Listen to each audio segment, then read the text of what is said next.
திருச்செந்தூர் கோவில் செல்வதை தவிர்க்க வேண்டும் என்று மாவட்ட ஆட்சியர் அறிவுறுத்தியிருக்கிறார்.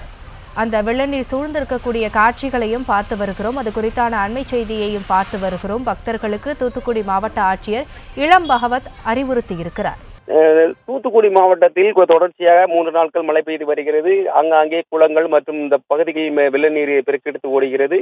இதன் காரணமாக திருச்செந்தூர் உள்ள அருள்மிகு சுப்பிரமணிய சாமி திருக்கோயில் இன்று முதல் 2 தினங்களுக்கு இந்த சாமி பக்தர்கள் தரிசனம் செய்ய வேண்டாம் என மாவட்ட ஆட்சியர் அறிவுறுத்தப்படுகிறது.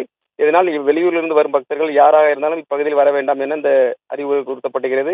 இதனால் தொடர்ச்சியாக இந்த மாவட்டம் முழுவதும் இந்த பாதுகாப்பு பணியில் போலீசார் ஈடுபடுத்தப்பட்டு ஆங்காங்கே இந்த தடுத்து நிறுத்தப்பட்டுள்ளது.